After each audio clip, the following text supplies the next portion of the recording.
Bom dia, gente. Tudo bem, meus queridos?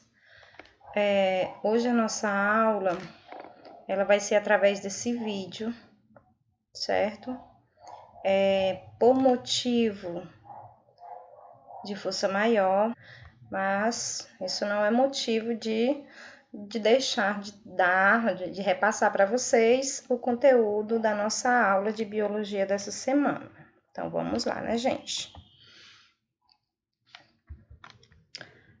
O capítulo 4, Introdução à Citologia, certo? A gente vai falar de células. Citologia. Primeiro a gente vai ver a definição. O que é citologia?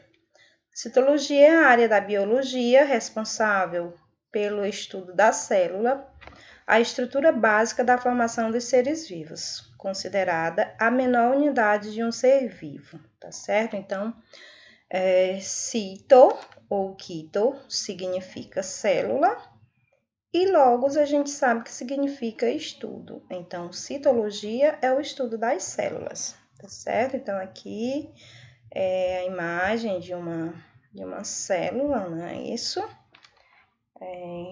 Que eu apresento aqui para vocês logo no início. Os primórdios da citologia.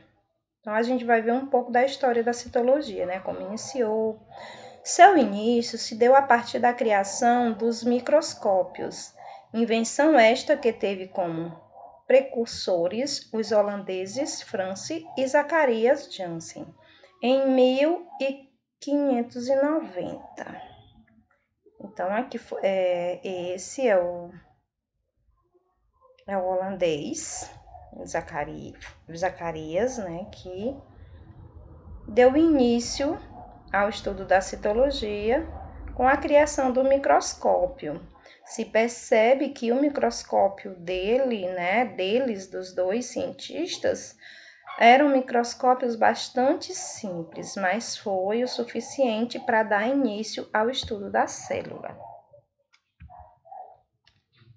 Os primórdios da citologia, continuando, né? Anthony van Leeuwenhoek, 1632 em 1723, foi um outro holandês. Os microscópios de Leeuwenhoek tinham apenas uma lente. Mesmo assim, ele observou o material bem variado, como os espermatozoides do sêmen de animais e os glóbulos vermelhos do sangue humano. Desse modo, ele descobriu a existência dos micro-organismos. Então, esse cara aqui, o que foi que ele descobriu?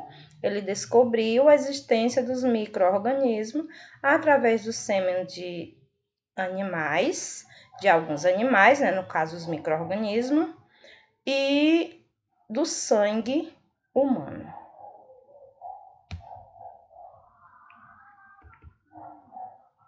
O físico Roberto Hooke fazia várias observações de plantas e animais e pequenos objetos no microscópio, um microscópio que também foi inventado por ele, né, pelo Roberto Hooke. Ao mesmo tempo que tentava aperfeiçoar o equipamento. No ano de 1665, ao examinar um pedaço de cortiça no microscópio, Hooke descobriu a célula, ou seja, o que foi que ele descobriu de fato? Esse cientista aqui, estudioso da citologia, ele descobriu a célula vegetal, tá certo? Porque ele descobriu a célula através de um pedaço de cortiça, um pedaço de tecido vegetal, né? Um tecido morto. E aí aqui a gente tem essa imagem, um microscópio composto e fabricado por Hans e Zacarias, em 1590, o microscópio de Hooke, né? Vocês observem aqui, bastante simples, esses três microscópios.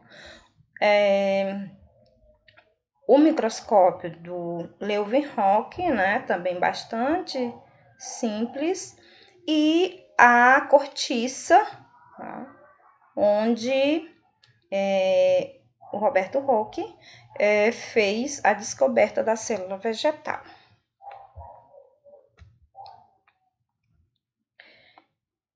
E aí, gente, em 1839, um outro cientista, né, observa a existência de células nos animais e nos vegetais. Ou seja, aqui, né, se deu a teoria celular. Né? Qual é a teoria celular? Teoria é essa que diz que todos os seres vivos são constituídos por células. Foi fechado, depois de todo esse estudo, baseado em alguns experimentos, algumas observações em células microscópicas, células de micro-organismo, né? Células de animais, células de vegetais. E aí, esse cientista, né, o Theodore, ele fez a teoria, ele escreveu essa teoria, né, que todos os seres vivos são constituídos por células, baseado nos estudos, nas experiências feitas pelos outros cientistas anteriores que a gente viu, tá certo? Continuando. Então, a teoria celular, criada pelo Theodore, ele diz o quê? Todos os seres vivos são formados por células. A célula é a unidade morfofisiológica dos seres vivos. Toda célula surge a partir de uma outra célula pré-existente. E a célula é a menor unidade da vida.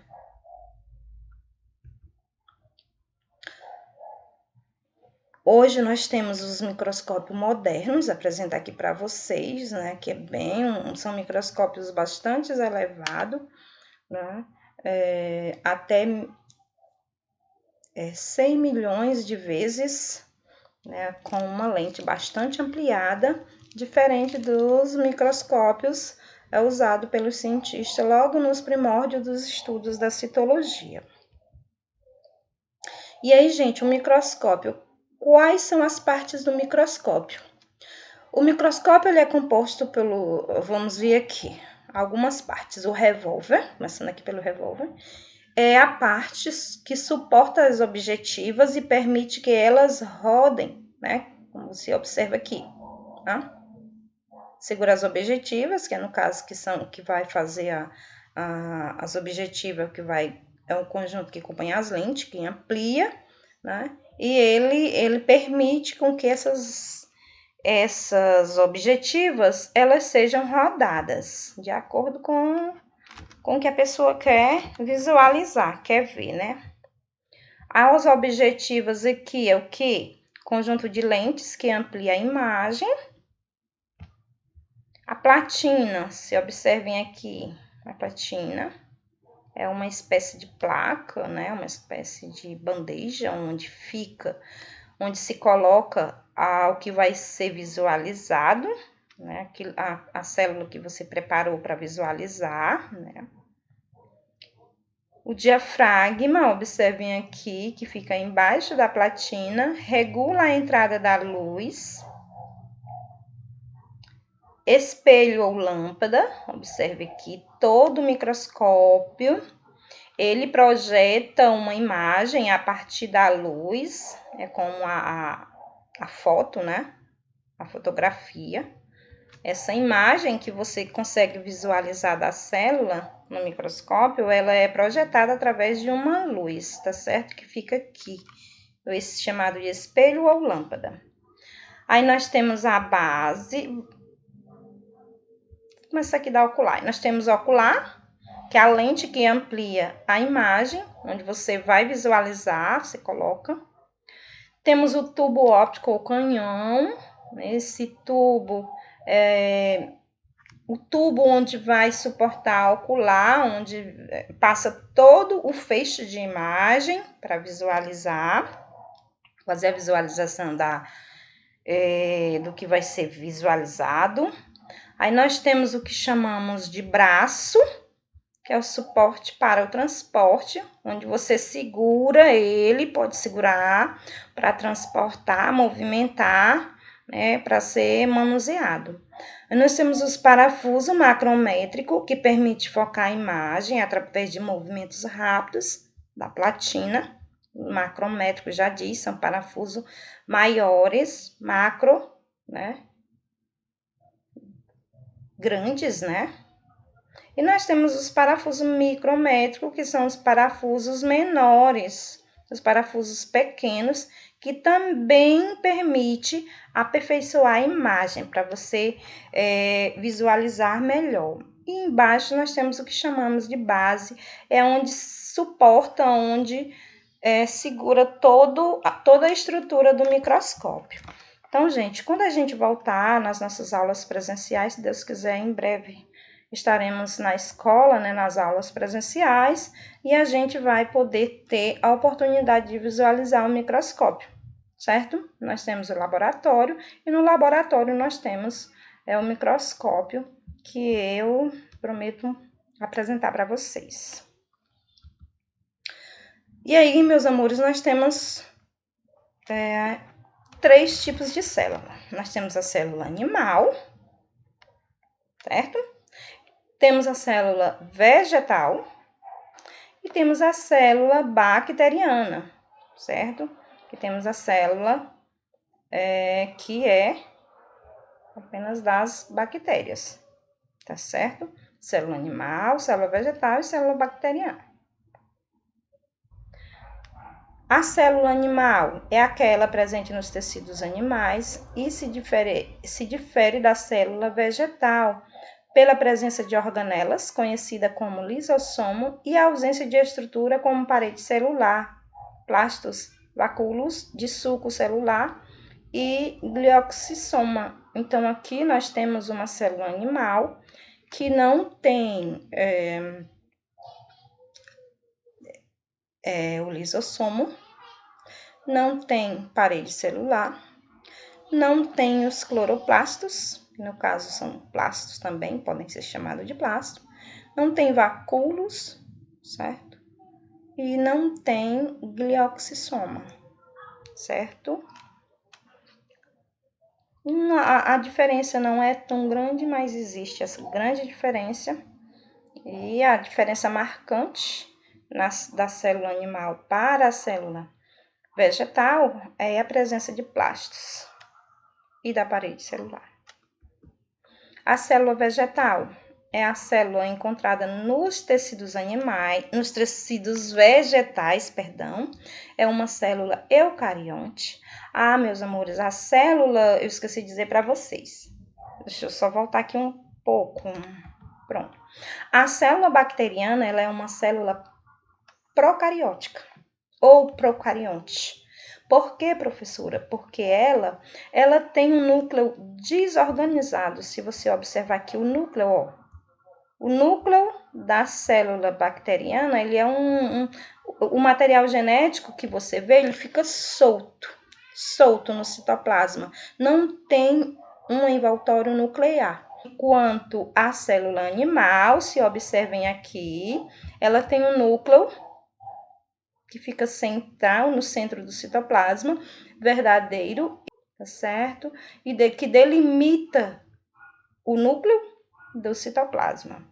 A célula vegetal também existe, tem esse núcleo, esse aqui, ó, essa parte aqui, roxa, é o núcleo da célula, e você observa que o núcleo, ele é um núcleo que eu visualizo, ele é bem organizado. A célula vegetal apresenta algumas características exclusivas, como a parede celular, essa parte aqui, rica em celulose, os plastos, essas estruturas verdes, ou cloroplastos, os vacúolos, são essa estrutura aqui azul, grande, enorme, né?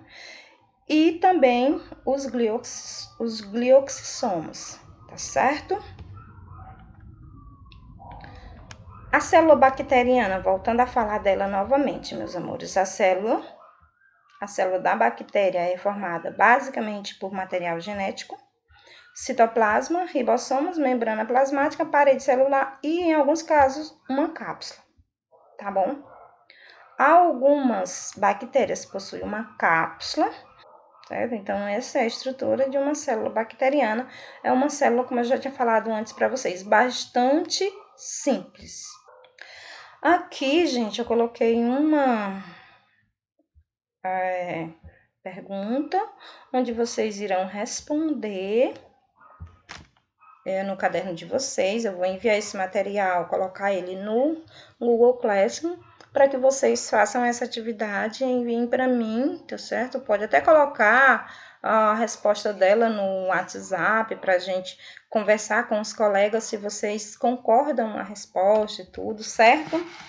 Mas vamos ver que a biologia celular ou citologia é a parte da biologia responsável por estudar o funcionamento das células e suas estruturas. Analise as alternativas a seguir e marque aquela que indica corretamente o nome do pesquisador que denominou essas estruturas funcionais dos seres vivos de célula. Aí a gente tem os itens, né? Que vocês irão marcar qual foi o cientista que denominou que todos os seres vivos são constituídos por células. Eu não vou dizer. Você volta no vídeo e vê a parte que fala, né, da teoria celular, e aí você marca a opção correta, ok?